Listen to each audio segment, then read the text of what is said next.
What's up, y'all? It's your guy, eBay Fight Predictions in the building. And this is your Beneil Dariush versus Arman Tsarukyan film study breakdown. Yeah, y'all, I kind of look a little fizzy. I kind of just woke up.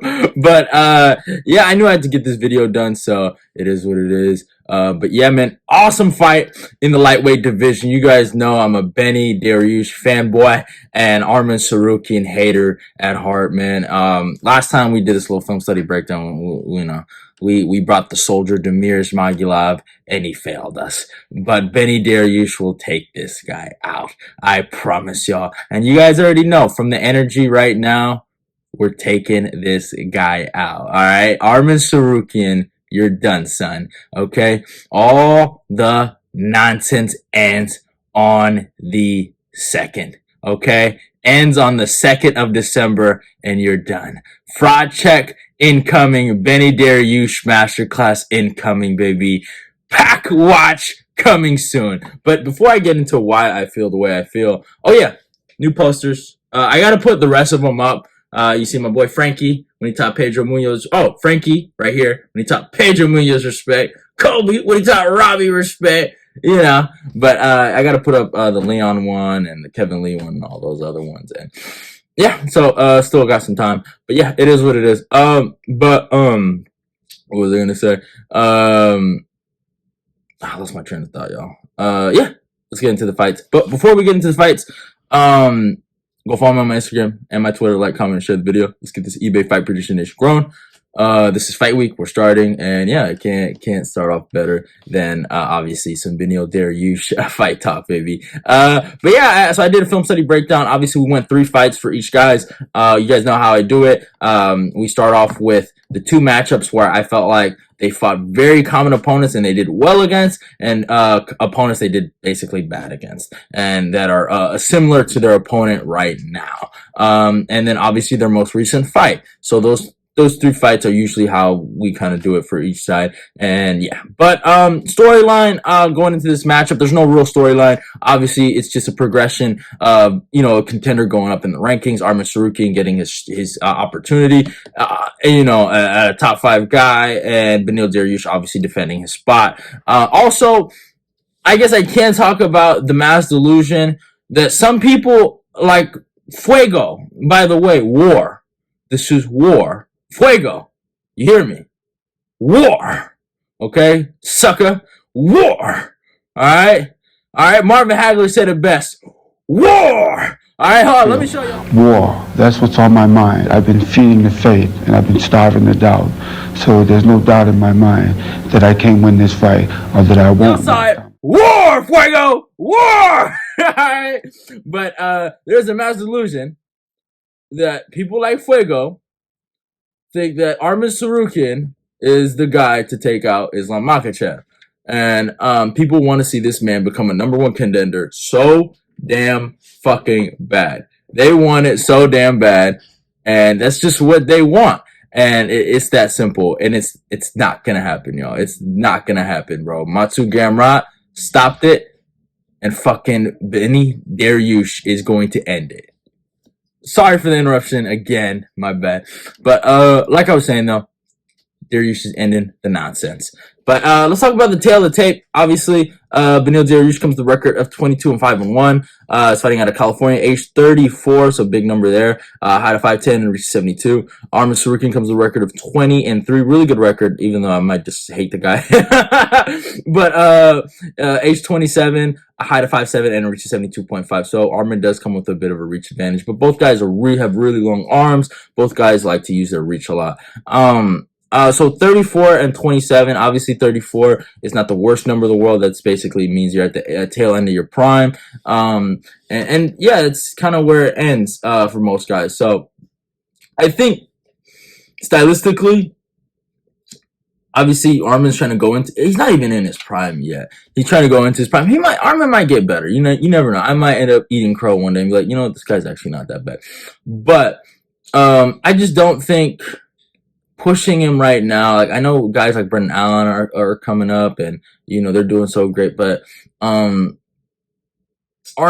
I don't know if he has that it factor. You know what I'm saying? I don't know if he is that guy. And I've always said it, even in my Demir Smagulov breakdown. He just doesn't have that second gear, that championship mentality, that, oh, okay, whatever, championship runs come, I show up. And he just isn't that guy. I've seen him wilt under pressure. I've seen him just break. And he's good. He's really, really good. I'm not gonna say he's not. Um, and you could say the same thing about Beneil. He's not championship material. But I personally feel like Beneil has way more to offer in the championship grand scheme of things, more than Arman Clown Boy Tsarukyan. And it's just that simple. And that's just how I feel. So it doesn't matter what age he is, he's just never going to be that guy. I've never thought he's that guy. And it's just that simple. So I think Benny, he might not be necessarily the most athletic guy in the world, might not be the biggest guy in the world, but he has that vicious side to him, that side that brings on the violence. I don't think Arman has that, you know. I'm not saying Arman can't be, technical and just beating guys with wrestling and just grappling pressure. There's nothing wrong with that. We've seen Islam Makhachev become a champion with that.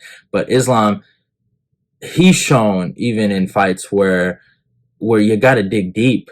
In that first Volkanovski fight, I mean, he lost the last round, but in the fourth round, he dug deep. He got the takedown, got the back control, and he needed to do what he did. I don't see that with Arman sometimes. I just don't. I don't think he has that fighting spirit to overcome adversity. When adversity hits, he wilts, and that's just how I feel about the guy. But obviously, let's talk about the 3 fights I saw, and let's start off with Beneil Dariush, because I think it's going to be a lot shorter for Benny. So we started off with a fight. I felt like he fought a very somewhat similar opponent to Arman in certain aspects, but wilted under some of the pressure and kind of failed. I looked at the Evan Dunham fight, and you might be like, "There's no way you're comparing Evan Dunham to Arman Tsarukyan." I am not, but stylistically, Evan Dunham, decent wrestler, has decent hands, and he put pressure on Benny. And Benny had his moments here. I really felt like Benny did his thing, and it wasn't one of those horrible performances. Benny actually looked really great in that first round. Hurt him really bad, really punished him with elbows, and just this viciousness of Benny is what I talk about. He has an ability to really put it on guys and just shut off the lights. And I just don't see that with Arman. And that's what makes Benny dangerous in this matchup against Arman. And he fucking punished Dunham in this first round, just with knees to the body and stuff like that. And he did such a good job of just hurting him with vicious ground and pound. Really 10-8'd him in the first round, and almost, really made things good. But as the rounds went on, Evan Dunham found his groove, got a big takedown here, and got some top time in that second round, and was able to do his thing. And one of the biggest problems with Benny, and I'll say it right here, he leaves himself way too open. Now, Arman's not no knockout artist, but Benny does leave himself open, and he is susceptible to getting hit because he goes for it, he bangs, and he kept his chin in the air a little bit here. And Dunham was able to catch him, and he punished him, with a pullback counter here, and then just kind of outwilled him in that third round, and just put it on him a little bit, and just was able to outstrike him, and he fought his way to a draw. And I kind of felt like Benny should have won. Watching the fight, I don't think Evan Dunham did anything that crazy, but I was impressed that he was able to win some of that fight. I give him his credit for that. So respect is there. But I think Benny, with that fight, Benny, it's kill or be killed with Benny. It's just that simple. And defensively, you just can't do stuff like that. You have to be on point. And I feel like Benny, sometimes he shows up and sometimes he doesn't. And that's with every fighter, every athlete, anybody. But Benny in this matchup with Arman, he needs to be on point. And I'm telling you, one fight where he was on point defensively and offensively with his striking and grappling and in every aspect of the sport was his Matsu Gamrot fight. The man that is the biological father of Arman Tsarukyan. And this performance, I never makes a real nigga want to shed a tear, man. One of the first guys that was so hyped about this match, I was one of the guys that said this is the best fight on the card at UFC 280, and so many people wanted to slap me over it. But it ended up being one of the best performances for my live stream. Your boy ended up crying that day, man. I was going crazy, man. But I called it. I told everyone Beneil Dariush was going to beat Matsu Gamrot, and he proved me right.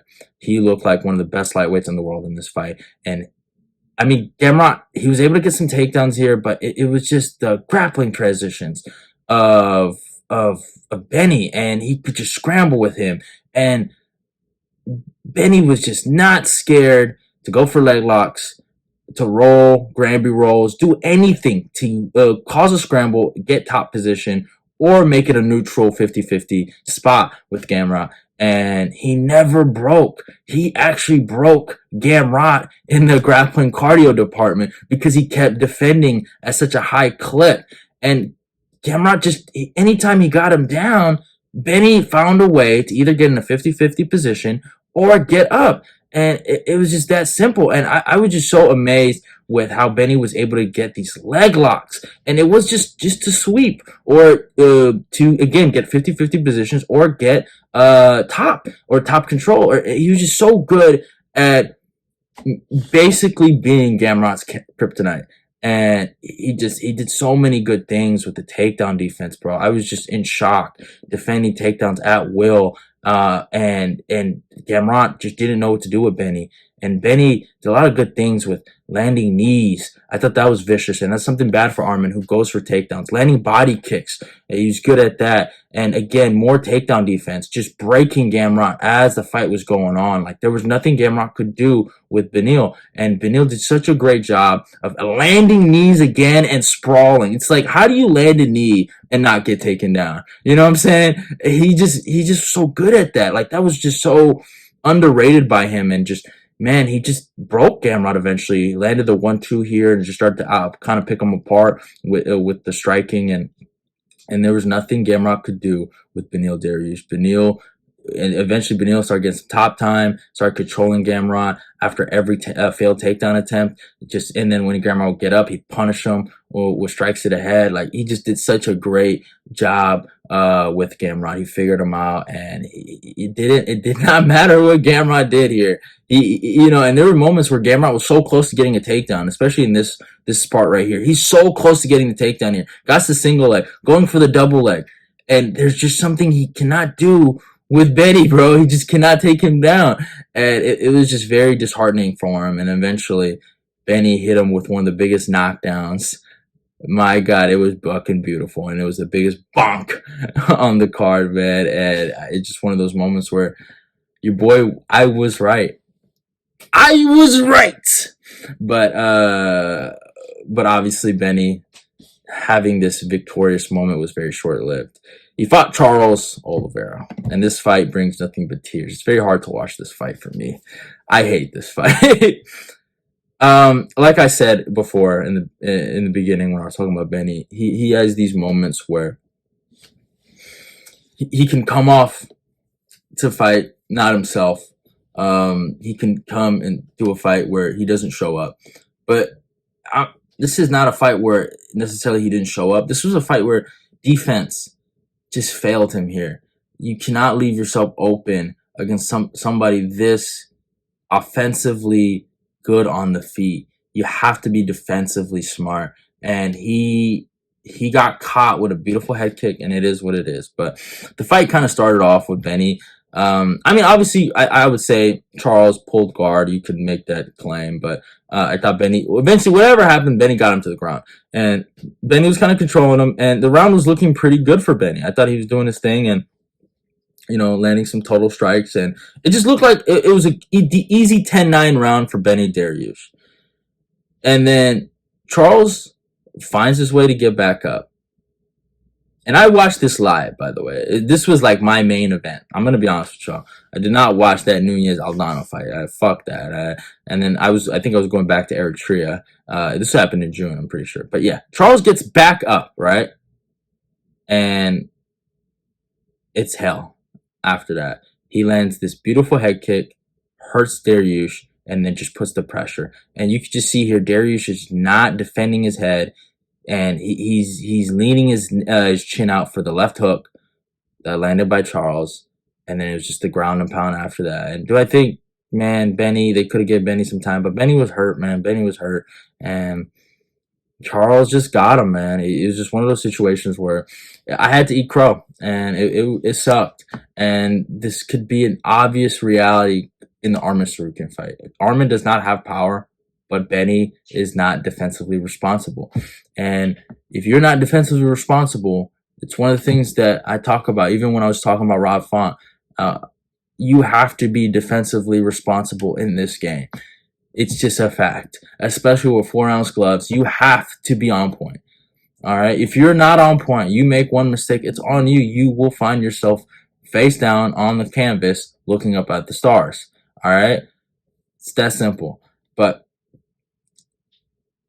it happened. Nothing I could do about it. But yeah, now we're here. And I think a lot of people that are playing with Benny are assuming that guy's going to show up again. I don't think Benny's the kind of guy to make mistakes and continue to make the same mistakes over and over again. Sometimes you do have to go through the hole. Like they say, the donkey will fall in the same hole sometimes. He'll fall in the same hole. But eventually, he's going to be like, hey, I don't want to fall in that hole no more. And I think Benny's going to learn. And Arman Tsarukyan is not that guy to punish him for his mistakes. So, that's simple. But yeah, obviously now we're here and Benny's fighting Arman, and now we got to talk about Arman Clownboy Tsarukyan. And so one of the fights I brought up where I felt like, he fought someone like Benny. I talked, and he actually did really good against him. OAM, the current PFL champion. Obviously we saw the performance OAM had with Collar, whatever it was, but OAM's a good grappler, and Arman was able to kind of dominate him in the grappling department. Arman had really good moments here, got the single leg, and was just able to kind of work him. But OAM actually had a really underrated fight here, and OAM's one of those guys. I kind of felt bad he got cut in the UFC because I think he lost to Alexander Hernandez, which I can't kind of defend because Hernandez is doing so bad right now. Well, I wouldn't say he's doing so bad, but he's kind of like winning and losing. He's not necessarily winning on a win streak, so he's not necessarily an elite lightweight, but I think Hernandez is the decent lightweight. But he lost to Hernandez, Gilbert Burns, and then Arman Tsarukyan. That's fucking kind of crazy. And then you get cut. Like, I think that was kind of unfair. But yeah. Arman did such a good job of grappling him, I thought. Like, he did a really, really good job of controlling him. But OAM stuffed the takedowns, though. That's on the God honest truth. He stuffed a lot of takedowns, and he did some good shit. Landed this good knee on Arman here, but eventually Arman got the takedown. And he got it done, man. He got it done, and he started to control the back. And Arman's so good at chaining takedowns together, and he's so good at mixing the arts. I will give him that. But again, OAM landed some good stuff. He landed some really good strikes. The knee was big there. The jab here was good for OAM. But Arman's wrestling was just too much. He's just chaining at such a high clip, and I mean, he was also super motivated coming off that Islam Makhachev loss. But again, OAM, good takedown defense here. And he just did a really, really good job. And good body kick by OAM and good knee. And then just really beating the brakes off of this guy, bro. And then just good sprawl here by OAM. OAM did really, really good. But again, he got controlled a little too much here, and he kind of got taken down. And it was a good fight for him. It was a good fight. But it is what it is. It happened, and I thought Arman looked like the fraud that he's always looked in this matchup, and what can you say? But yeah, then Arman fights Matsu Gamrot, and I think I could talk about this fight all day. I've probably talked about it sometimes, and you guys get so mad when I bring up this fight. But this was a grappler's delight. These guys, obviously, it was one of those fights where they just canceled each other out. And it was just one of those situations where their grappling was just way too good for both these guys in the first beginning of the round. And it was just one of those things where it truly, truly canceled out. Now, Arman won the first round, in my humble opinion. He got the takedown here, controlled him a little bit, but Gamrot again, even though he got taken down, did these insane Granby rolls and insane reversals to avoid losing this fight, or just at least giving Arman any top time.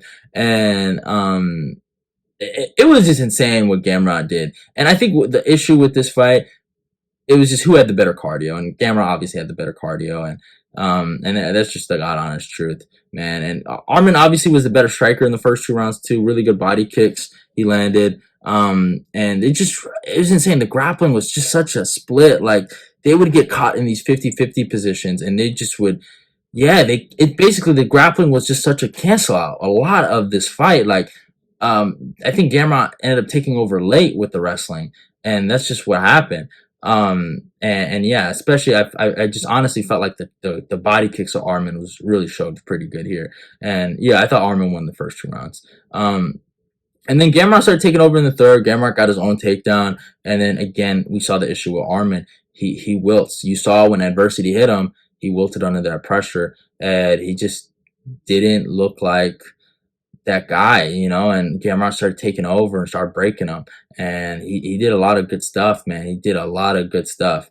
And good takedown defense by Gamrot. And then beautiful spinning heel kick to the body by Arman. Good high kick to the body by Arman. And Arman has really good kicks. Then good fucking right hand by Gamrot there.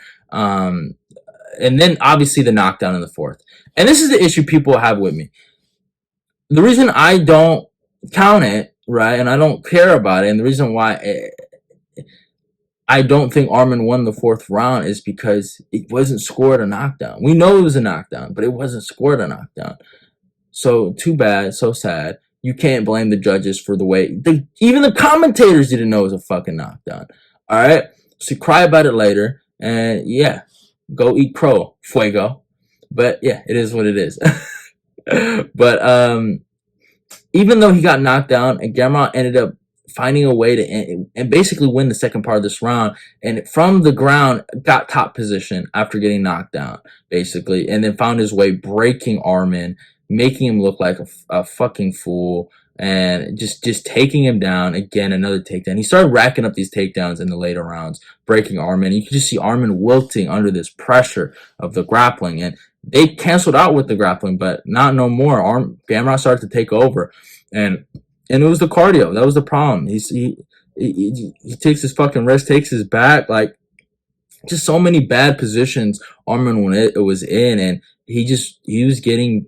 Yeah, he ended the round really bad. Like that's just the honest truth. And obviously here's the slow-mo of the knockdown. It's here, but yeah. And then Gamrot, he edged it in the fifth, man, and he did his thing, bro. He broke him down, and it was just one of those fucking amazing performances. And I was really proud to be a Gamrot fan that day. And man, I just love seeing when they read the decision, bro. Like, Arman was about to fucking cry, bro. Look at this guy. He was about to cry, bro. Look at his face, man. Man, I'm sorry. At the highest level of competition, sometimes it just doesn't go your way, Arman Tsarukyan, and he's just, but it is what it is. And then obviously Arman, his most recent fight, his Hakeem Silva fight. Good performance, but at the same time a bad performance. It's kind of weird. Like, his wrestling looked really good. He dominated this fight. I mean, but obviously such a low level of competition, man. The wrestling was obviously the X factor for Arman. And he was just able to take down Hakeem Silva at will. And just kind of just dominate him. Was able to control him on the ground. Had no problems with him. Really good ground and pound he landed, especially in the end of that first round. I will give him that. He did good. But yeah, Arman is just such a fighter that's not on. He looks so good in the wrestling against guys that are just not on his level. But this fight is where I saw that he is not a high level fighter. Like, I thought he was good, but when Joaquin Silva cracked him, I was like, all right, he doesn't have it. If Beneil Dariush does that, you're not going to get the takedown like he did against Silva. He got the takedown against Silva because Silva can't wrestle to save his life. And then I will give him one thing. His killer instinct showed, and he put it on Silva in that third round. He started taking him down at will, and he just started beating him the fuck up. And I give him credit for this, for getting a finish like that against a chinny fighter, though. But to get a finish when he really needed it, after getting hurt himself, just showing that killer instinct, I give him credit, because usually this is not the Arman Tsarukyan I'm used to, not the guy I know. And I don't think this is going to be something that he's going to do at a high rate, is show killer instinct, because he hasn't showed it a lot in a lot of his fights. So I don't think he does this over and over again. I think he did this because he was fighting such a low level in competition, and a chinnier, less durable guy, he was able to do it. But at the end of the day, I'm judging Arman on what I'm saying. I know there are some Arman fanboys. There's nothing I can do. If you like Arman Tsarukyan, you like Arman Tsarukyan. That is not I. I am not a Arman Tsarukyan fan girl. I never will be, and I don't plan on starting. So I'm gonna say it like this: Beneil Dariush doesn't get smoked by Joaquin Silva in the second round, or get wobbled by Joaquin Silva. Okay? Simple. You can say, oh, Drakkar Klose rocked him. Well, Drakkar Klose has a win over Bobby Green. Shut the fuck up. Let's keep it simple, y'all. Alright? Let's keep it simple. Beneil Dariush lost to Charles Oliveira. Arman Tsarukyan is coming off losses to Masvidal Girma. We are not the same. Okay? We never will be the same. And you're just going to be a part of the Beneil Dariush family. The quicker you guys accept that Beneil is better, is the quicker this fight will go. You will not be embarrassed on Saturday in Austin, Texas. You will look happy, be like an eBay with a smile on his face, because Beneil Dariush is going to completely outclass this guy. You make fun of a guy when he's down, but he's always going to be great when he's up. And you guys are just going to look like a fool.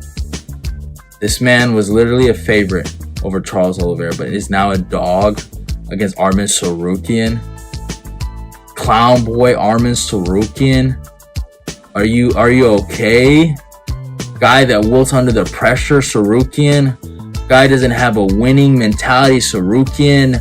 Guy that doesn't know how to overcome adversity, Tsarukyan. Guy that gets out-wrestled, Tsarukyan. Get the fuck out of here with that. Beneil Dariush is going to beat the shit out of this fucking clown.